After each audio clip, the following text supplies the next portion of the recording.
ఇదిగోండి మైసూర్ బోండా ఎత్తాకి పెట్టాను. మైదా పిండి రాత్రిపూటే కలిపేసాను. పెరిగేసి ఉప్పు 2 చెంచాల దాకా ఆయిల్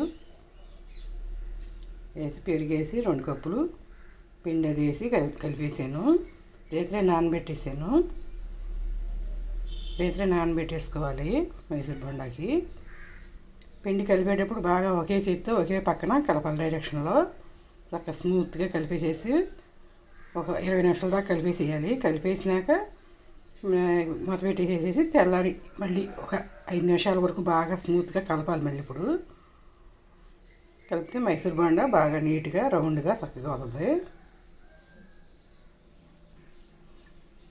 ఆ పెరుగులోనే ఒక 1/2 చెంచా వరకు తినే సోడా, బేకింగ్ పౌడర్ 1 చెంచా వేసాను.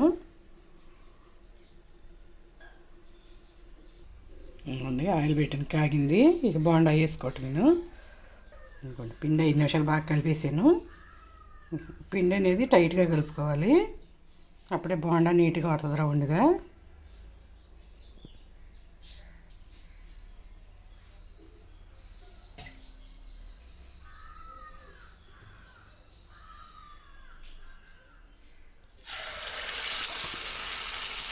ఇలా వేసేసుకోవటమే.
ఇదిగోండి కలర్ చూసారా ఇలా ఉండగా కొంచెం కాలనే వాళ్ళు తిరిగేసాం కదా.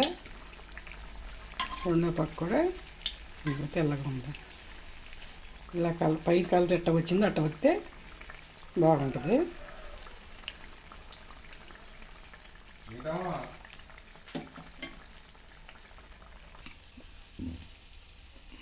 ఇలా కాలినాక తీసుకోవటమే మైసూర్ బోండా. మైదా పిండి ఎప్పుడన్నా ఒకసారి తినవచ్చులేండి.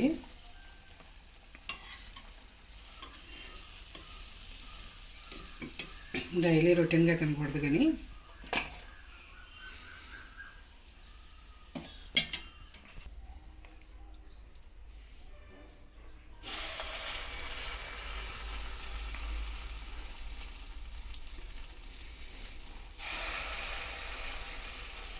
అది మళ్ళీ అలా వేసుకోవాలి బోండా.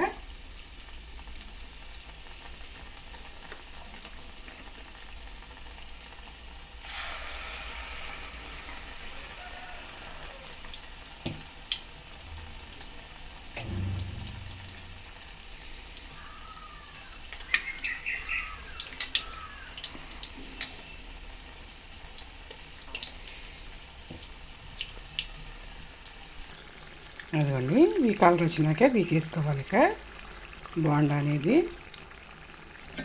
టైట్గా కలుపుకోవాలండి. అప్పుడే రౌండ్గా వస్తుంది చక్కగా షేప్ అనేది.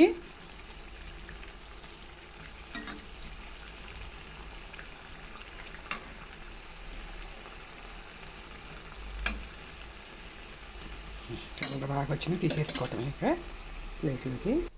ఎందుకండి ఎంత రౌండ్గా వచ్చినాయి చూడండి. మైసూర్ బోండా, మైసూర్ బజ్జీ, చట్నీ వేస్తున్నాను.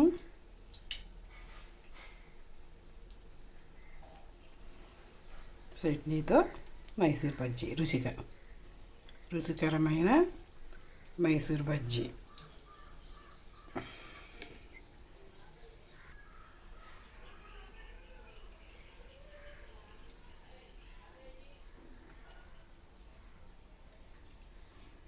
పొద్దున పూట నానబెట్టితే చక్క సాయంత్రం పూట బ్రేక్ఫాస్ట్ కింద టిఫిన్ కింద వేసుకోవచ్చు. మైసూర్ బజ్జీ రాత్రి పూట నానబెట్టుకుంటే పొద్దున్నే వేసుకోవచ్చు.